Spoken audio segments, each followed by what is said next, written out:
warm conditions.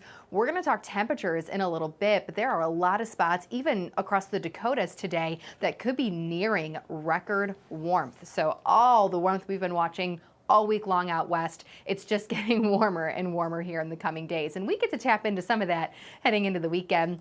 Look at this, though. This stands out, right? There are freeze warnings and frost advisories for tonight and tomorrow morning across portions of Illinois, Indiana, southern Ohio, as well as into Kentucky. So cold temperatures in the forecast, abnormally cold, we'll say. Not too cold for us here locally in Wisconsin, but down towards the south, it is going to be a chilly night for those areas, once again, that are still dealing with so much cleanup. So that system that brought that awesome lightning shot, as well as some of the wind now along the East Coast, you can see it across portions of especially Virginia, and then some wintry mix towards New England states. The central U.S., we are quiet, we're calm. Two separate high-pressure systems keeping us quiet from the northern plains all the way down to the south, and then some weak disturbances out west, bringing some rain and wintry mix to portions of Montana, Idaho, as well as it looks like northern California. Now that disturbance will get a little closer to us on Sunday. It could bring in a few light rain chances to parts of Wisconsin. Does not look to be major, though, by any means. So really, as far as the country goes, most of the action is out east. You can still see some of that heavy rainfall, gusty wind, but thankfully no severe weather. Zooming in on Wisconsin, we just have a few clouds moving on into southern parts of the state. There's a little bit more out west too, so a partly to mostly sunny remainder of your Friday. Checking in with Sky Vision, the statewide view, maybe you're heading up north this weekend. We will continue to see those clouds decreasing then throughout the night. So clear skies as we wake up Saturday. Most of the day Saturday will be sunny and mild. Notice later in the day some clouds towards the north, and those do eventually fill in towards the south later Saturday evening. Some rain chances in northern Wisconsin Saturday night into Sunday morning, and they do dip a little farther towards the south. Places like Green Bay, Wausau, Eau Claire could see those midday Sunday. May see some of that clipping some of the northern communities of southeast Wisconsin as well through Sunday afternoon, but this really won't be a huge rainmaker for those of us in southern parts of the state. The better chance for rain Sunday really does look to be mainly towards the north. Let's talk temperatures. We've been watching the warmth day after day out west. Even warmer temperatures expected today. Forecast highs across the nation here. You can see the 50s getting closer to those of us in Wisconsin, but look at some of this warmth out west. We're talking parts of the Dakotas. You can see Denver in the 80s today, and really notable down towards the south, especially the southwest. More 90s, maybe even triple digits across portions of Arizona, and they've had the heat the last couple of days as well, and even parts of Texas going to be warm. Just checking in on those record highs. Once again, places like Rapid City and Denver, their forecast highs a little cooler than the record, but not by much. So impressive warmth out west, and places across New Mexico and Arizona will likely be hitting record high temperatures for today. Here's a look at forecast highs across the state of Wisconsin. 50s at least back in the area, so looking pretty good here. We will continue to see those temperatures climbing as well through the weekend. Plenty more 50s, plenty more 60s, and even into Monday of next week, we should hang on to some of that mild air. I hear Bismarck is lovely this time of year. I mean, I'm not against going there. Today for sure. 80s? Yes. 80s. Rapid City, South Dakota was going to get like 84 or whatever it was. That's crazy. I've witnessed that, though. My first market, and this was a long time ago now, was in Sioux Falls, South Dakota. And one distinct thing that I remember from working there, a true four seasons. You know, you warm up around springtime, obviously not that warm, but it was a lovely community to live in, especially for a meteorologist. I have yet to be, so I'll have to go check that out. I don't think I'm going to go to Phoenix, though. 101. No, that's hot. And I know they say it's a dry heat, but it's 101. Unbearable. Yeah, it's still 101. So coming up, we are actually going to talk about our drought as we look at a river and the water flowing over top of it, and what has become of that drought after all this rain. Stick around. You're watching Wisconsin Weather Experts right here on Fox Local and Fox 6 YouTube.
All right, welcome back to Wisconsin Weather Experts right here on Fox Local. We've been talking a lot about floods in other places, but we've had quite a bit of rain, and that seems to have helped. Yes, we are getting a new drought monitor update for Wisconsin. It comes out every Thursday, and it always takes into account the week before's rain, so it's almost a little bit delayed. But the good news is that it is finally improving across the state of Wisconsin. Notice how, especially here in the southeast, in the Milwaukee area, we just have a little area of abnormally dry conditions, whereas in the last couple of weeks, you know, at one point we had a good chunk of the area under moderate drought. So big improvement there. La Crosse area still close to that moderate category, and then there is still a chunk of northern Wisconsin under both abnormally dry as well as moderate as well. But we will clearly continue to see more precipitation and hopefully more improvement in the coming days. And just a quick check on where we're at. Now, this is since March 1st, so meteorological spring rainfall totals, or at least liquid precipitation. You can see that everybody across the state of Wisconsin above average in this department. Got a little surplus going here. Absolutely, and a decent surplus in spots. There you go. So that is the rain and, of course, the liquid equivalent of the snow that was falling, but it doesn't count into any snow melt. However, a lot of those northern counties that are still under drought, I suspect some of that is because they didn't get a ton of snow during the more traditional snow season. You know, remember all the stories we did on snowmobile trails and things like that that were lacking. So they may be a little while playing catch up there. Yeah, absolutely. But overall, pretty good news. And of course, that means pretty good news for gardeners. Absolutely. And I know we are all itching to get outside. Of course, never really safe until May, but doesn't mean you can't start the prep. There's a lot of prep and like just planning, and you can start inside and things like that. And we have Fox News' Sue Guzman with an idea for your spring garden. As warmer spring weather continues settling across the country, the sunshine, buds, and bird calls may be tempting gardening fanatics to start getting to work. But green thumbs beware, your eagerness could be setting you up for failure down the line. It's too early, though, to do a lot of cultivation. You know, we could be disturbing or harming our soil health by breaking ground right now. Horticulture experts like Karen Mitchell of Purdue University say it's best to wait until the last frost to plant most vegetables and flowers. Early May sometimes, but then again, we'll get a late frost in May occasionally. So keeping an eye on the forecast and looking for that last frost. Instead of breaking ground now, gardeners are advised to use this time to plan and identify any problem areas. Planning the layout, planning your shopping list. Are there wet spots? Are there shady spots? Folks in more temperate climates should be mindful of sunlight access once any surrounding trees have fully blossomed. A lot of shade will arrive with the leaves. So right now you might have some sunny spots that won't be sunny in the summer. Meanwhile, if you're hitting up local hardware stores or greenhouses, experts say you may not want to forget these helpful tools. First off is gloves, right? So I will often forget them until they're too late, but they are a important part of year-round gardening. And then my second favorite would probably be just a normal hand trowel. I do like, ones that have more of an ergonomic grip so that you don't have as much fatigue. Sue Guzman, Fox News.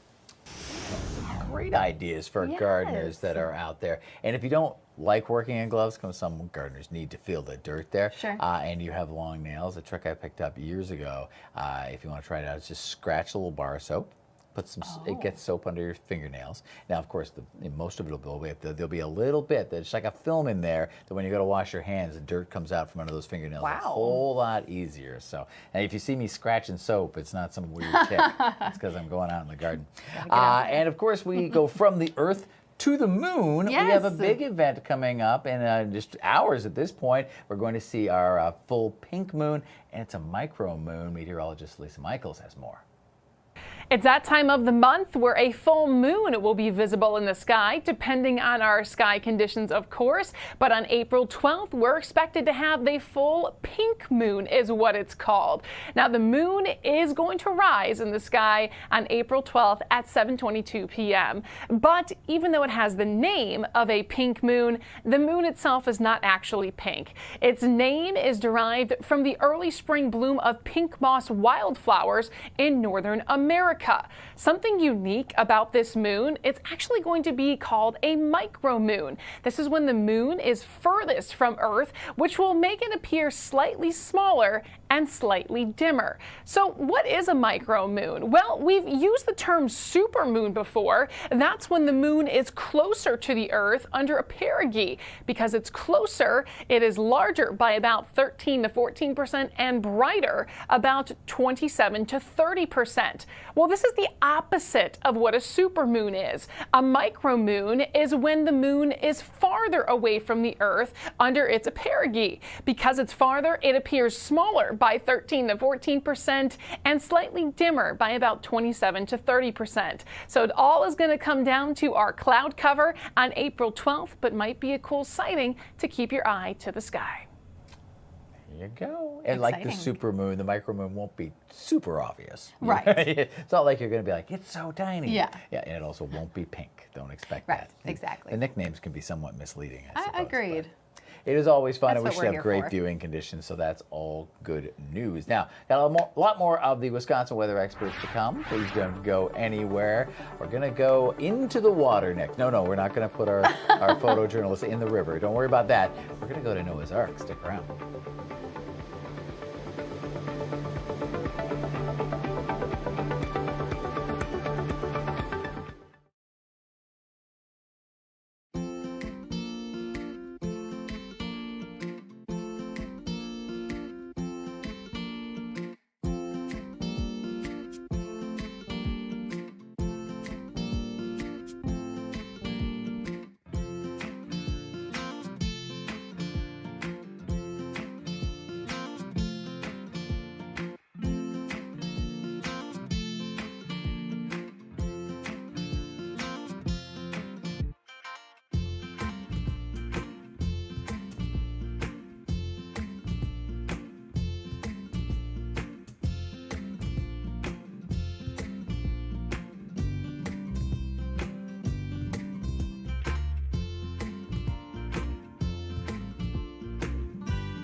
Welcome back, everybody, to Wisconsin Weather Experts on this beautiful Friday across the state of Wisconsin. We talked about gardening earlier. A little too early, of course, but we can plan. Maybe some of you are already thinking about summer and trying to get to the water park capital of the world. Yes, the Dells. Definitely an exciting time of year to be talking about that because the outdoor water parks are getting ready to open in probably just a few weeks. In fact, at Noah's Ark, they're doing something this year that might make it an even longer and earlier start to their season. Listening to our interview that we had. All right, we're joined by Kristen Turnquist from Noah's Ark, and this is exciting because first of all, we get to talk about water parks, one of my favorite things on the planet, but you've also come up with an interesting way to make it a little more comfy for your guests on days when maybe it's not as warm as they would like. Tell me about that.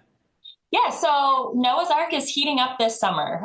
Really excited to announce that we are adding 2.5 million gallons of heated water to our pools and attractions. So it'll be heated to a comfortable 84 degrees, which is going to be really awesome, especially on those cooler weather days in the beginning of the season. And guests can still be, enjoy it no matter what. And it's interesting you say that because Obviously, Noah's Ark is a seasonal attraction for the most part. There are some indoor things and things that people can enjoy in other parts of the year. But you would think, it's hot, it's summer, you want to cool down. But do you see that a lot of folks really would like the water to be turned up a bit? Is that how we got here? Oh yeah, we take feedback from our guests, and a lot of it has been cooler water. They want to enjoy our lazy river or our Kahuna wave pool, but it's a little chillier, especially in the beginning of June. So Sure. it's something that we were really excited to add on, and we will still have attractions that aren't heated, for those when it's really warm out, 90 degrees. So we will still have that for guests as well. So when Wisconsin finally does get into the heat of summer, there's still some options if you want to cool down. And let's face it, 85-degree water is not like 85-degree air.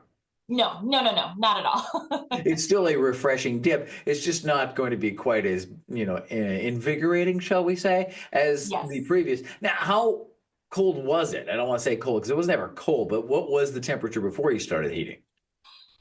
I'm not sure exactly, but you can imagine, Wisconsin cold and pools, it's a little chilly. So this is definitely something that we're really excited to bring to the area. We'll be the only outdoor water park that has all of these of the variety of heated pools and attractions. Will this potentially give you a chance to kind of extend the season? That's what we're hoping for.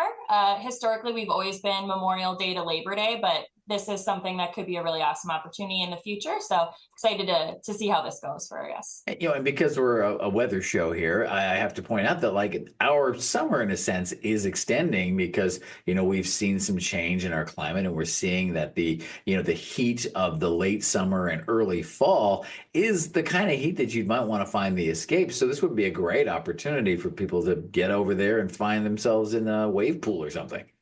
Absolutely. And you can start your day even earlier. Our park opens at 10. So if you want to come, right away in the morning, you can. We got the hot water for you. Right. There you go. And the Dells is an amazing place. I'm sure most of our viewers, seeing as we're a local show, have been there or at least have heard of it. But tell everybody, what the main attraction is to the area. Why the Dells? Of all the places on the planet, why did the Dells become the water park capital of the world? Yeah, so, it really started with the canyons, and the by the lakes. And so it's something, I don't know if you've heard of the Dell boats, but Yes. that's something that's an attraction that started here, as well as the water parks. And it just kind of grew, into water parks. We started with a few small attractions and then added on some larger ones, and it really became the water park capital of the world. But there's so many other things to do in the Dells. It really is a great place to travel with families, with your friends. It's just a very memorable place. There you go. And now, of course, this is probably going to cost a little bit to heat all this water. Will we unfortunately have to pay a little more to get in? Not at all. Actually, we are also running an awesome spring season pass sale. So right now, you can get unlimited visits for only $59.99, which is actually the price of a single day ticket. So you can get your season passes online on our website. Great way to kick off the sizzling news that we got going on. Sizzling news. All right. Well, it's great to hear that Wisconsinites are going to get to maybe extend their summer fun just a little bit. I appreciate you taking a few minutes to join us here on Wisconsin Weather Experts on Fox Local. Awesome. Yeah. Thank you so much for having me. All right. Take care.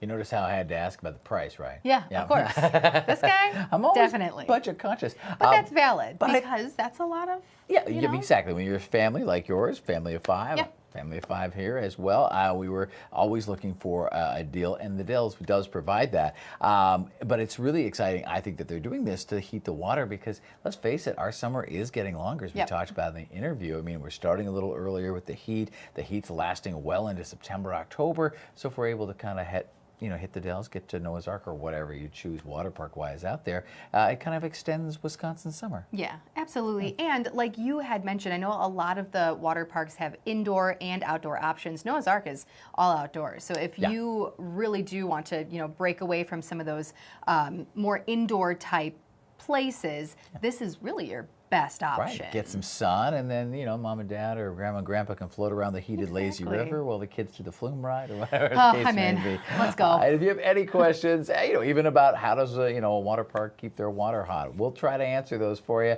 Here are the Wisconsin weather experts. That QR code on your screen is your easiest way to get that question to us.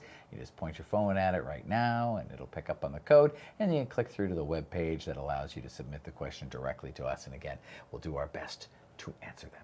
And we love to see those. Yeah, we absolutely do. Some good questions, and we'll get to more of them next week. We've talked a lot about gardening on this episode of the show. Are you a gardener?